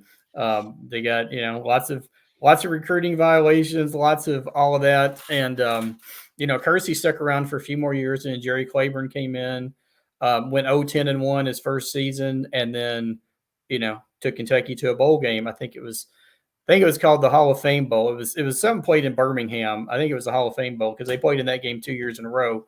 But yeah, like I said, from where, I've talked about this a lot, from where this program was when Stoops took over to where it is now is just amazing, just night and day. And like I said, he's now the all-time, he's been here 12 years, but he's, the all-time winningest coach at Kentucky, passed Bear Bryant's mark, I think 2 years ago. I think the Bear won 61 or 62 games here. So, excuse me. But like I said, from where they are, and it would be awesome if he could get to if he got to 500 overall in the SEC, that means that we're probably playing in some SEC championship games, which of course is the goal. That's that's what you're shooting for every year. You want to win. Of course, there's not divisions now, so that's going to be another thing. It's going to be interesting to see how all that plays out this year. Because Kentucky, I think it's Kentucky, Vanderbilt, and I want to say Ole Miss were like the 3 teams that never won a division when the SEC was. I think it was 3 teams. I think it was Kentucky. I think it was Kentucky, Vandy, and Ole Miss. And the Ole Miss one kind of surprised me, but then again, they played in the West, and you had all those strong Alabama teams, the LSU teams, and then of course you had those years, where Auburn was really, really tough. But somebody can look it up real quick. I mean, I probably could. I think I got it in my head here, Kevin. I'm pretty sure it's Kentucky, Vandy, and Ole Miss were the 3 that never won a division title. South Carolina made it once in 2010. Right. And Mississippi State made it once. I remember I was in the stadium in 1998. Mm-hmm. And they're the only 2 that I can think of that only made it once. Yeah. Everybody else, more than once. And Kentucky, Vandy, and Ole Miss. Yeah, I was just going to look. Now that we're talking about it, I was going to look it up, but Missouri made it their second and third years. Right, because Missouri came into the league strong those first couple years, and of course they dropped off a little bit, but then now, I think they're a team that could do some really good things. Texas A&M. Yeah. Oh, that's right. It's Texas A&M. You're right. They never made it. So let's see. It says Alabama 15, Florida 13, Georgia 11, LSU 7, Auburn 6, Tennessee 5, Arkansas 3, Missouri 2, Mississippi State 1, and South Carolina 1. So that would be 4 teams then that never made it, right? Yes. Because it was Kentucky, Vandy, A&M, and Ole Miss. Yeah, because like I said, and then you had those really, really good. Again, kind of the same thing. You had those really, really good A&M teams, but then again, you're running into Alabama and LSU and Auburn. When they were really good. So, but now, it is what it is. Now you just have to be the best or the second best of 16 teams now, or the 4th best. Yeah, where that's true. So let's see and we'll see what happens. But like I said, it would be awesome if Kentucky. It seems about every 3 or 4 years that Kentucky, comes up and has a massively great season. And 10-3 in 2018, 10-3 in 2021. So 1, 2, 3. So hey, let's go for 10-3, 10-2 or 9-3 this year. But if they go 9-3 this year, they're certainly going to earn it because, like I said, the schedule. And I know you always like to pick on Kentucky schedules, and we all do. But they get those, try to get those 3 what they think are guaranteed wins, and then the 4th game against Louisville. They try to, we've had, Kentucky's had really good success against Louisville the last few years. So, you're starting out of the box with 4 wins. So you just got to win, these days, you got to win 2 more games and you're in a bowl. So, but like I said, it's to my thought, it's great that Kentucky football is at the situation now where just making a bowl game is not enough. It used to be, okay, woohoo, we got 6 wins. We get to go to, random game. But now it's like, okay, we want to go to the Citrus Bowl. Obviously, you want to go to the SEC championship. You want to go to, you want to get in the playoffs. And, but, you just winning like 7 games and going to, the Belt Bowl. Oh, it's not the Belt Bowl anymore. But, your goal now is not just getting to a game. Your goal is that 8, 9, 10 wins, and you want a New Year's Day game. You want a big game. So I think that's awesome that Kentucky has gone from, the Big Blue Nation has gone from, yay, we made a bowl, to we made that bowl. We made it here. We want here. So I think okay. So along those lines, Kevin, because based on everything that you just talked about, and we've had many really good discussions about Mark Stoops and what he's done for Kentucky football, and then the real MVP, he's a frequent caller here at the Voice of College Football, and he has certain thoughts about Kentucky's chances in the new world of the 12 and maybe 14 team playoff. So do you think, not this season, not this Kentucky, but the Kentucky program has a chance to go to a college football playoff? I mean, I think there's always a chance. Is it a big chance? Probably not. But you never know. There's always a team every year that no one talks about, no one sees coming, and they just get on a roll, and you see what happens. I especially with the expanded playoff, we wanted to use another tagline. They always like to say, "Why not Kentucky?" So why not? But like I said, it's going to be more difficult, obviously, with bringing in Oklahoma and Texas. Of course, Kentucky plays Texas this year. And of course, now Kentucky's going to play Texas next year too, because basically they just said for 2025, oh, what the heck, we'll just play everybody again and we'll just flip it. So if Kentucky goes to Texas this year, Texas will come to Kentucky, next year. And one thing I've talked about this, I think it's kind of funny, but kind of sad in a way that Texas is going to come to Lexington to play before Texas A&M has, and Texas A&M has been in the SEC since 2012. And because Kentucky's only played A&M once. I think it was 2017 or 2018 overtime game. Yeah, it was a great game. Honestly, as a game Kentucky probably should have won. The thing with Stoops, and that's like this was all the teams. There's always one game every year. It's like, we should have won that game. Why did we not? Like 2 years ago it was Ole Miss. Last year it was probably the South Carolina game. But I'm sure every school has that, unless you're somebody that's going 12-0 every year or something. But I just think it's funny that Texas is coming. They're going to play Texas twice before they've ever played Texas A&M twice. But because I think A&M was supposed to come to, I want to say A&M was supposed to come to Kentucky next year, under the original 12 team, either this year or next year, under the original 12 team format. Where you played, you had your Kentucky's natural opponent every year was Mississippi State, and you played every other team once. So I think A&M was finally going to come here next year, but it's either this year or next year. But anyway, so there you go. But yeah, I don't see you have to dream. You got to dream. You got to dream big. I'm just going to throw all the cliches out there. So why not? I mean, you could see, especially in the NIL age and the transfer portal, if Kentucky gets, especially, with Hamden, his, heard nothing but great things about the offenses that he wants to run. It's an up tempo. That was another thing I wanted to mention about the game today. Kentucky ran a play an average of every 20 seconds, which is, that's maybe not, quite, Tennessee, but considering Kentucky was like the worst team or near the bottom at rate, pace of play, number of plays per game. That was probably that, seeing Vandergrift do well and how fast they were trying to play. Those are probably the two biggest takeaways. I think that the Big Blue Nation should be happy about. And I agree. I think, like I said, 7-5, like I said, starting off 7-5, that's my pick for this year.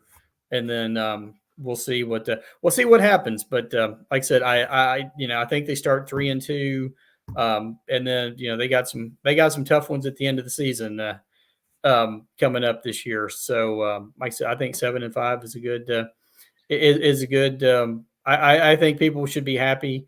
I know I'm getting ready to contradict what I just said, but with this schedule, I think 7-5 is good for 2024. So, well, Kevin, even though we've left this portion of the conversation already in the dust, the last thing I will say to circle back to SEC scheduling, these are the examples that I've given to outline how ridiculous the SEC scheduling format was from 1992 through 2023. And of course, this is a bygone conversation, but still, you talked about Kentucky now seeing Texas twice before they will see Texas A&M twice, or seeing Texas at home before they will see Texas A&M, who's been in the SEC since 2012. Think about this one. This is what I used to always bring to light. I cannot think of two schools in the SEC that have less to do with one another than Texas A&M and South Carolina.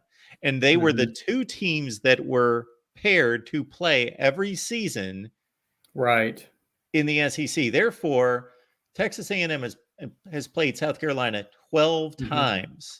During that stretch, they played Georgia once. Right. So if you extrapolated that out, let's say this would have never changed. There would have been no realignment, no expansion. In the course of 70 years, Texas A&M would have played South Carolina 70 times, and they would have played Georgia 10 times. Right. And see, I even think it would make more sense to have like Texas A&M and Missouri if you're going to do, because if for no other reason they came into the league together at the same time. But yeah, I've never understood the whole Texas A&M. I'm with you. The Texas A&M South Carolina thing just doesn't make doesn't make a whole lot of sense to me either. So I've never understood that one at all. But like I said, and the other thing that I never understood, Kevin, I guess it's just them wanting to achieve symmetry. But Alabama, Tennessee, natural rivals. They play in opposite divisions. They wanted to maintain that series, obviously. Auburn, Georgia, the oldest rivalry in the South. Yes. To a lesser extent, LSU, Florida, that certainly has a rivalry faction to it. The rest of them, why can't you build a schedule and just guarantee those 3 games and let the other ones just go, because they're not rivals? Right. And there had been a lot of talk that even Kentucky and of course this year will be the first time Kentucky and Mississippi State haven't played since I think like 1990 or something, because they played every year. And at one point there was a lot of talk that Kentucky and Tennessee might not play this year because of the new scheduling, which I obviously Tennessee fans have. Let's be honest, Kentucky's not done very well in that rivalry, and they finally turned the corner against Florida, but Tennessee is still that mountain they have yet to climb, I guess, in the SEC, along with Georgia, because they haven't beaten Georgia since 2009. But Kentucky and Tennessee, they're neighbors, border states. They should play they should play every year. I mean, that's just my opinion. And I was glad that it worked out to where they're, at least for this year, and obviously next year they're gonna keep playing. But we'll see what happens. We'll see what happens after that. Folks, you can catch Kevin's work. It's at Last Word on College Football. Those folks have been so good to us here at the Voice of College Football, of course. Kevin, Tony, and others. LastWordOnCollegeFootball.com. Kevin, we appreciate you spending a little time here on a Saturday night with us. Yeah, awesome. Thanks for having me on, and I look forward to talking to you again soon. And like I said, I'll have a recap up of the spring game, sometime soon, and then I'll finish. Then we'll finish my spring previews. I've still got basically a couple things on defense to do, and then we'll look at the NFL draft coming up in a couple weeks. There's a couple of guys, Trevin Wallace and Andrew Phillips on the defensive side of the ball that are getting a lot of love from some of the early the draft projections. So as you talked about, we talked about earlier, those could be a couple guys, might be those next guys, from Kentucky making that nice NFL money. So. Kevin, we appreciate you stopping by, man. It's always good sir. to see Thank you. I appreciate it very much. Thanks, everybody. Have a good evening. We'll talk to you soon. Kevin McGuffey, Last Word on College Football. We always appreciate hearing from Kevin. And we will remind everyone, as we have on our banner here for the last few minutes, you can sponsor the Voice of College Football and do that for a number of reasons. Basically, to benefit you. That's what we're looking for. So if you partner with us here at the Voice of College Football, we can certainly have that conversation, let you know so many ways in which we can advance your platform, your product, your business, your service, whatever you've got going on, whether that's a personal endeavor and pursuit that you have as a brand or a commodity, a product, a service, anything that you've got going up. Hit me up at MarkRogersTV at Gmail. Please do that. We've got so many great content ideas that are simmering here, and I will be presenting very soon. In my hand, we have the top 10. This is how neat and organized I am with my notes sometimes. See that mess? That mess is going to be a beautifully crafted video on the top 10 non-conference games for 2024. And also the top 10 under the radar games for 2024. Those are coming. A couple seasons ago, and I believe even including last off season, we went through the all-time program rankings. We went through all the conferences, and we just hear the Voice of College Football. It's not just they've got the most wins, they've got the most national championships, they've got the most conference championships. Let's hand it to them. There we go. No, it is a deep dive looking at winning percentage, looking at bowl appearances, bowl wins, major bowl wins, AP performance in the poll rankings in terms of top 25 finishes, top 10 finishes, top 5 finishes, national championships that are legitimate. Of course, we revisit the national championships here at the Voice of College Football. We don't just take them as they have been assigned or recognized because they are not necessarily fair or earned or equitable based on merit. There should be a meritocracy in college football. We look at the various awards, not just the Heisman, but every major position award. We break all of those down. We've got a complete metric. We look at NFL draft selections and also first round NFL draft selections to rank the programs in every conference and then rank them nationally. So we'll be doing that sometime soon here at the Voice of College Football. We're going to continue to talk spring football. I hope we've got a couple other guests who are slated to show up. But in the meantime, wake up, college football. Monday, April 15th is the premiere. Monday, April 15th at 8 a.m. Eastern time. Wake up, college football. It's going to be a fun time with yours truly. And I will tell you just one thing. I will just tell you one thing about the show. I will not be sitting here. That's all I'm going to give away at this point. I will not be sitting in this chair at this desk. And if you want to see even this little humble abode of a studio that we've got going here, see that camera that has not been used in a year and a half, we will put all of this into play here soon. So bear with me. Bear with me here at the Voice of College Football. We have big plans. But this is one of the endeavors here. Wake up, college football. I don't know if I'm going to say it like that every time. That has yet to be determined. Maybe we'll do some focus groups on that, whether I should say wake up, college football, or just say wake up, college football as the show name. Wake up, college football. I don't know. You guys can let me know. Back when I was the sports director at WCBI in Columbus, Mississippi, we used to tape a segment following the 10 o'clock news. So we do the 10 o'clock news live, of course. And then at the end, I would have to record a segment that would be played amongst the Good Morning America show the next morning. Not Good Morning America. It was the CBS station, whatever their morning show at CBS was. And it was called, this is kind of key to the story, your first look at your first look at sports. That's right. I just didn't do college football then. I did all sports. Yes, your first look at sports. So the intro line, the opening of the segment was, "Hi, I'm Mark Rogers. Welcome to your first look at sports." Well, I kind of, based on just my natural cadence, I tended to give it a bit of a pop, a bit of a punch there. And I said, "Good morning, everyone. This is Mark Rogers with your first look at sports."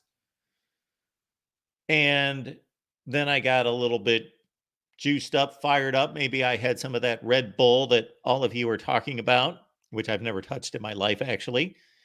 But then one night I said, "Good morning, everyone. Welcome to your first look at sports."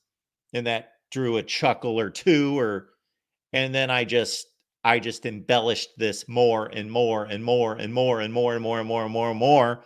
And then I brought out and developed different versions of this. "Good morning, everyone. This is Mark Rogers with your first look at sports." Or, "Good morning, everyone. This is Mark Rogers with your first look at sports." And so forth and so on. Should I give it one more? Maybe. "Good morning, everyone. This is Mark Rogers with your first look at sport." There were all sorts of iterations of this. And so it was a bit amusing because I would go to Ole Miss and Mississippi State and Alabama games, and then I would go to the high school football games on Friday night, and I'd hear calls from the stands, "Your first look at sports." And then one day, after many, many months of this, my news director, who was my boss, walked into my office and said, "Mark," and he dropped a bunch of letters because this was a long, long time ago. This is like 1998 or something. Dropped a bunch of letters. And I said, "What's that?" He said, "These are people complaining that you're annoying them." And he starts reading them. Hands me these to read. And I said, "Well, most of them said things like, 'Mark, we really like you as a sportscaster. We really enjoyed you until you started doing this, and it's really annoying.'" And I said, "Did you ever think, number one, that if people like this, for the people that do like this, they're not going to write letters and say, 'We like this'?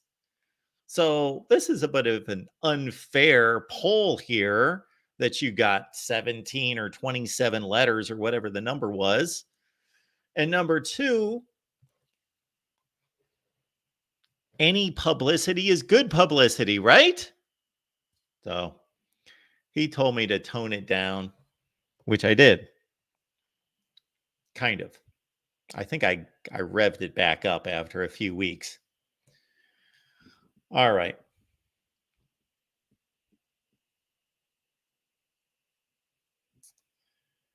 But yes, a lot of good content coming, including Wake Up College Football. If you're up with us, hey, maybe you should just now get up. Maybe you can turn over a new leaf like I am attempting to do with this new show. And that's going to kick my rear end out of bed at 6:30 or 7 in the morning. And I'm going to join all of you at 8 a.m. Eastern time. I've had a few people say, maybe you should do it earlier than that. No, that's going to be pushing it. And that's going to be 5 a.m. on the West Coast. And we know that we've got many folks watching us on the West Coast. They're in Big Ten country.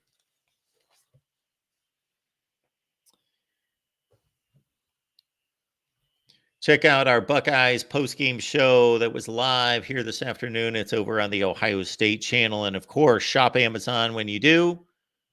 Use the link that we provide in the description section of every video. This is very simple, folks. You shop Amazon, you grab the link that we provide in the description section, and it's absolutely transparent. I shopped on Amazon yesterday, and guess what? I almost didn't use the link. So I get it. You're not going to remember, but please do everything possible. Put it somewhere where you will remember it. But I did use the link. So I had made my Amazon purchases. And listen to this. This is actually a good sample case to show you how tried and true this link is. So I'm on Amazon. I'm on my Amazon Prime, that whole deal. I'm ordering all this stuff.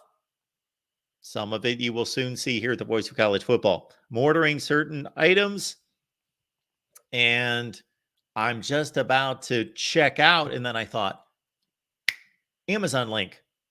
I might as well make 3 or 4% back on this fairly large purchase I'm making. So I went to the Amazon link in the description section. I grabbed the link, and as soon as I popped in the link and I used the link, I was right exactly where I was before. All my purchases, all my cart entries, everything was exactly the same. Took me right there. I was still logged in as Mark. There it is. Please use the Amazon link in the description section of all the videos. All right. We're still talking spring football. We hope to be joined by Stephen M. Smith of Touchdown Alabama. Maybe I'll text him right now because I believe he was going to join us for the Alabama portion of this. And then also possibly Mike McDaniel with SI to talk some Virginia Tech football. But if not, we will continue to talk some spring football.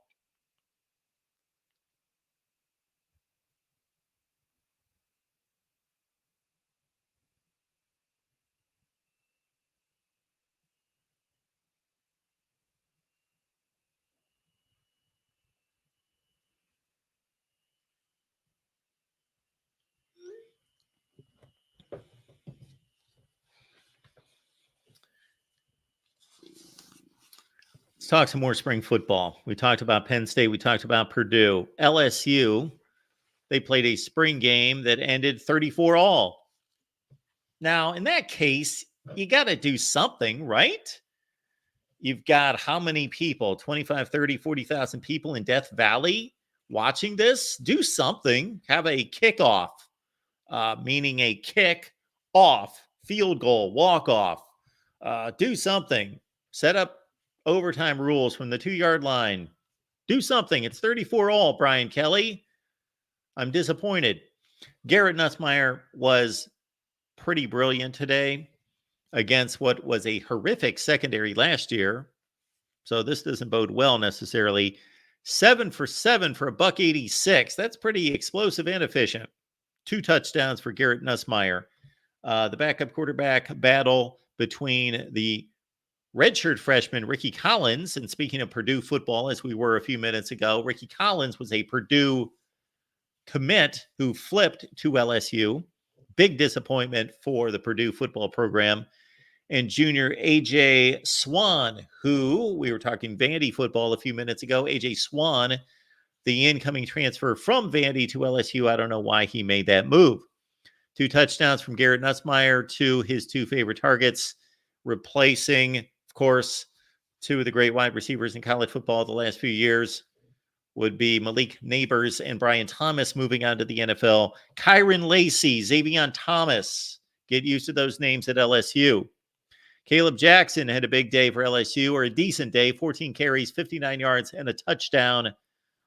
Austin Osbury had 7 tackles, and Gabriel Relford had 3.5 tackles for loss and 2 sacks for the Bayou Bengals. And Brian Kelly, they wrap it up this spring with a 34-all tie. The Blue defeated the Orange in the Swamp, 19-17 in front of 48,000 folks. So Billy Napier gets a much-needed win today. I don't know that he's going to see many of those this fall. DJ Lagway looked the part, got off to a slow start. He got sacked in the first series, and of course, he got tapped. That's what that means. But he also threw some bad throws. But he got things straightened out. 12 of 21 for $173 from DJ Lagway, the former 5-star, who looks the part, looks good. Graham Mertz, 6 for 6 on targets to Trey Wilson. Trey Wilson, probably his favorite receiver last year. Jakeem Jackson, a top 100 player, had a couple pass breakups in the secondary. Sharif Denson picked off Graham Mertz. Asa Turner, who played 28 games at Washington, including, of course, a national championship game. He had a big day for Florida. He looked good. South Carolina transfer Grayson Howard led both teams in tackles. And Jaden Baugh, who's a 4-star running back, 12 carries for 77 yards. So despite the loss of Trevor Etienne and his sordid issues there in Athens now, the Florida run game's actually in good shape with Jaden Baugh, the 4-star, JUCO transfer Jacob Jackson, who had 60 yards, and of course, their leading rusher, Montrell Johnson. So that's Florida football for a great breakdown on Florida football right now, where it stands. Join us over on the Florida channel, also the SEC channel with David Waters from Gators Breakdown. David's the best. He joined us this week. Check out the videos. We talked Arkansas with Ty Hudson. I also took in, I didn't take up some Tennessee football. Orange defeated the White 21-17. Nico Iomalavea had a decent game. Actually was upstaged by backup quarterback Gaston Moore. Chris Brazel, he's the incoming wide receiver from Tulane, who showed out for those 2 Tulane teams the last 2 years that were factors in the American Conference, went to the Cotton Bowl 2 years ago. He had a 71-yard touchdown. He's a big pickup. How about Miami? Miami football, Mario Cristobal. Can the Canes break through? Is Miami back? No, they're not. They could be this year. They've got the type schedule that should allow them to come back to a certain extent. We go live to talk Miami football. Listen up, everyone. Wednesday, 7 p.m. Eastern Time. 7 o'clock at night Eastern Time with Cam Underwood from State of the U. That's a great show. It just flat out is. Every Wednesday, 7 p.m. Eastern, talking Miami football. Cam Ward, by all accounts, I didn't see anything from this game, was pretty extraordinary. 17 of 26 for 227, 3 touchdowns. Hooked up with Xavier Restrepo, who was Tyler Van Dyke, now the new Wisconsin quarterback, Tyler Van Dyke. Xavier Restrepo was his favorite target, and now he looks to be Cam Ward's favorite target. And he is one of the best slot receivers in all of college football. Number 7, call him X, Xavier Restrepo. The corners and really the entire secondary outside of Michelle Powell got abused. Miami is going to be in the transfer portal looking for defensive backs and most notably cornerbacks. White defeated the green 30, or the orange. Is it the white and the orange, the green and the orange? Whoever it is, one of them won 30-14. It was the first team offense defeated the first team defense. So they put the first team offense and the second team defense on one team, and then the first team defense and the second team offense. The offense beat the defense 30-14 in Coral Gables out at the soccer field. So that's what we've got concerning all of those games. I know Boston College also played, Virginia Tech. And let's try to catch up on some takeaways from Alabama.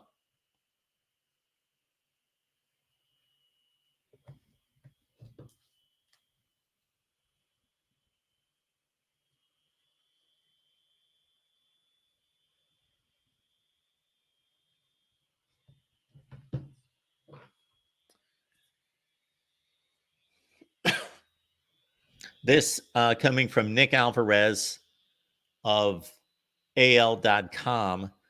Alabama football debuted its new offensive and defensive schemes in front of an eager fan base Saturday, the annual A-Day game, not to be confused with Auburn's A-Day game.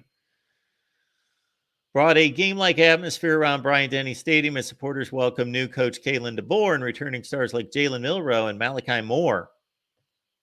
We don't care about the format of the game. The White defeated the Crimson 34-27 in front of 72,000 folks at Alabama.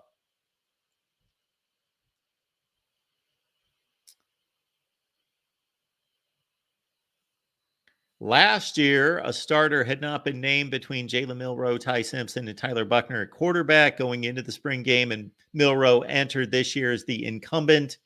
He's the anticipated starter, of course. He is going to be the starter. He scored on his first two drives, and the White team jumped out to an early 28-0 lead with 4 scoring drives. First drive was sparked by a long Jam Miller run. Remember that name? That's an easy one to remember. Jam Miller at Bama. Milroe then found Washington transfer Jeremy Bernard. Remember Jeremy Bernard in the college football playoff and national championship game? He's now at Bama. Milroe targeted Bernard on his following series with a touch pass that went for over 50 yards after Bernard broke free down the sideline. Your new offensive coordinator at Bama is Nick Sheridan. Ty Simpson completed some nice throws but missed others. His first series featured a dart to Cole Adams. All said and done here with Austin Mack, the incoming freshman, included. You got Jalen Milroe. This is not going to necessarily. Yes, Nick Sheridan, Michigan legend. Good call by the Rod Farva. Nick Sheridan of the vaunted 2008, 2009, 2010 Michigan teams of Rich Rod.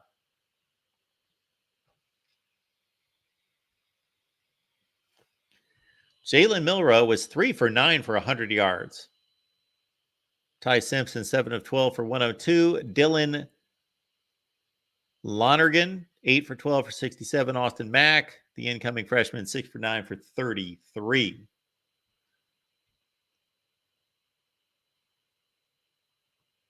A lot of turnover on defense for Alabama this year, although Malachi Moore could have gone pro. He did not. He's one of 3 holdovers from last year's starters. So Bama only has 3 starters back. While it's hard to make an overall assessment without stats, the group struggled to stop big plays initially, but gradually improved during the game. The defense was allotted 3 points. We don't care about that. Defensive line returners include Tim Keenan III and Tim Smith, and we've got videos posted on the SEC and Alabama channels about Alabama spring practice, a number of them. Check them out with our guy, Stephen M. Smith of Touchdown Alabama. Jeremiah Alexander had 5 solo tackles. Justin Okoronkwo had 11 total tackles. Jahad Campbell, Jaheim Otis were in uniform but did not participate. There's a place kicker battle at Bama because Will Reichert is one of the greatest in history and actually scored more points than anybody in history. So they've got a place kicker battle and nobody separated themselves. I'm catching this note coming in from Ralph. CBS Sports has estimated roughly 700 players will enter the portal Tuesday. It's nuts with a Z. Anytime you see nuts with a Z, that tells you everything you need to know right there. It is also reminding me that we are going to consider doing a portal update each day. You know what? I believe we will do that. So starting on Tuesday, we are going to go live every day at some point during the day. Stay tuned, stay locked in that we are going to be live every day. I don't know if that's going to be for 6 minutes, 60 minutes, 6 hours, depending on the feedback and the response. We will go live every day during the transfer portal window. Starting on Tuesday, transfer portal updates live. Right here.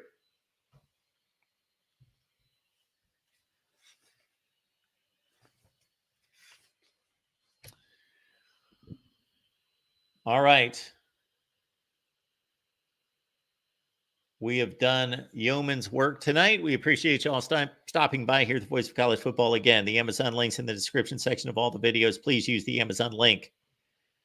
I just gave you a prime example as to why it's transparent to you and it helps us grow the channel. So please do that. It eventually will come back and help you because we will be here talking college football with all of you. So please use the Amazon link in the description section. It's in all the videos.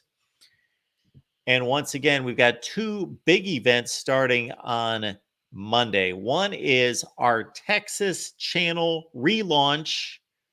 So get on over to the Texas channel. We're doing a relaunch party Monday at 7 Eastern at night, 7 p.m. Eastern time, Texas relaunch party. Matthew Miller, myself, we've got a bunch of great Texas media guests lined up for Texas live Monday night. And then, of course, that is preceded about 11 hours earlier with this baby,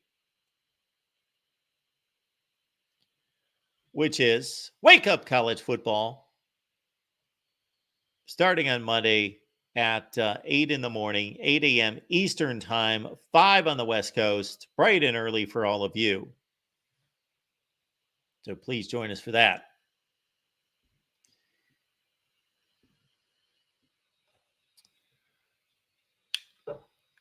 All right, folks, appreciate you stopping by here at the Voice of College Football. Plenty of great content coming your way. Trust me, it's coming. All-time program rankings, top 10 non-conference games for 2024, top 10 under-the-radar games for 2024, and more. We have yet to release our program rankings for 2024.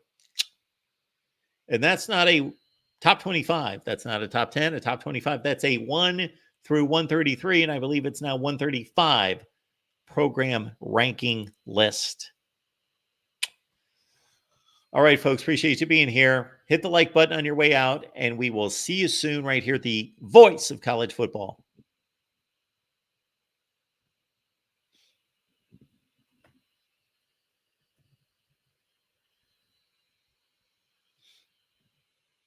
Of us are on the internet pretty much all the time. It's fun. You get to socialize, you get entertained, and in this day and age, it's pretty much necessary.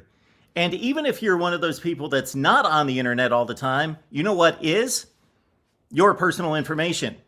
And there are people out there trying to hack you all the time. They want your email address, they want your phone number, they want your place of employment, and they want to do bad things with it. There's also fairly legitimate corporations and companies that want your information. They want it for marketing purposes. They're going to buy it. They're going to sell it. They're going to trade it. At the very least, it's annoying to you. It's a nuisance. It's aggravating. Your email gets cluttered up with spam email. You get robocalls all the time. That's at the very least. At the worst, it's a threat to your family, to your friends, to your personal information, to your banking, to your finances, to your security, to your safety, to your identity. It can be pretty serious. This video is sponsored by Aura. I got hacked and it was pretty obvious. This was about 8 or 9 months ago, and there were red flags all over the place. And I didn't exactly know what to do, but I knew I needed to do something quickly. I mean quickly. I researched 8, 10, or 12 companies immediately. I went all over the place. I asked people. I was online looking for the best company that could serve my needs and secure my information. You know who I found? Aura.